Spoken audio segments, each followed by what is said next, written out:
4. Energetics. 4.1 Endothermic and exothermic reactions.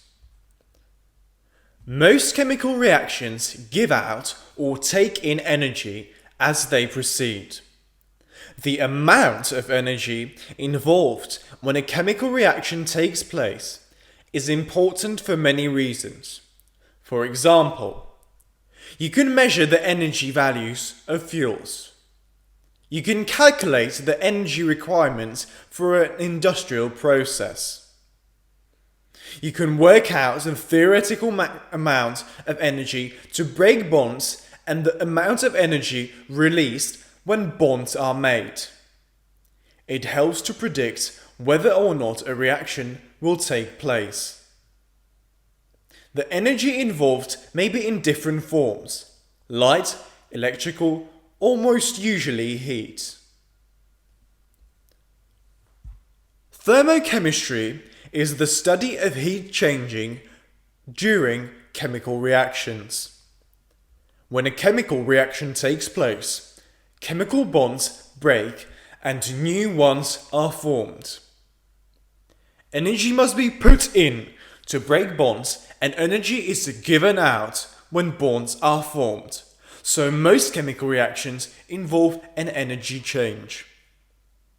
The overall change may result in energy being given out or taken in.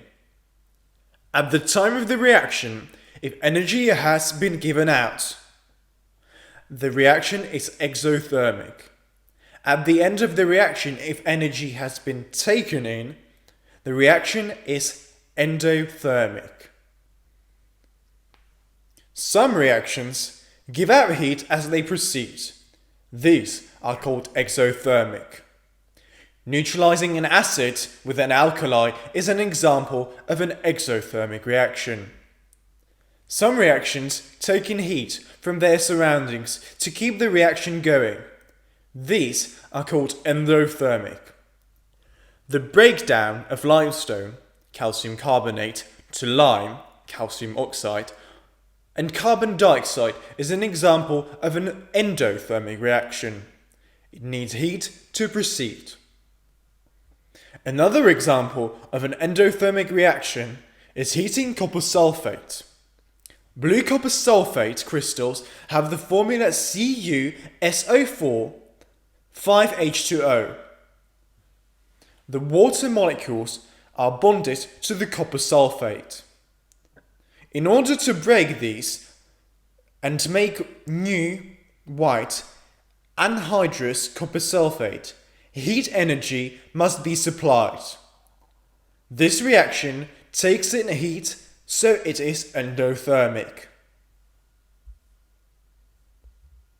When you add water to anhydrous copper sulfate, the reaction gives out heat. In this direction, the reaction is exothermic. It is always the case that a reaction that is endothermic in one direction is exothermic in the reverse. The amount of heat given out or taken in during a chemical reaction depends on the quantity of reactants. This energy is usually measured in kilojoules per mole, kJ mole to the power of -1. To avoid any confusion about quantities, you need to give an equation.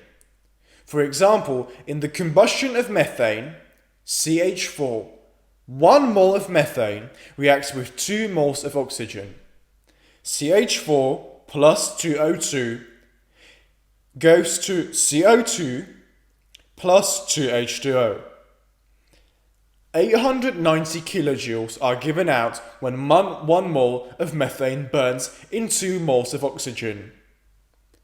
When fuels are burned, there is a large amount of heat that is output.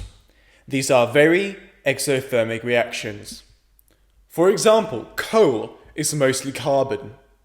Carbon gives out 393.5 kilojoules when 1 mole, 12 grams, is burned completely so that the most highly oxidized product is formed. This is carbon dioxide and not carbon monoxide. Carbon dioxide is the only product. As you saw above, natural gas, methane, gives out 890 kilojoules when 1 mole is burned completely to carbon dioxide and water. Physiotherapists often treat sport injuries with cold packs. These produce coldness by an endothermic reaction such as NH4NO3 plus AQ equals NH4NO3 in aqueous solution. This absorbed 26 kilojoules per mole of heat energy.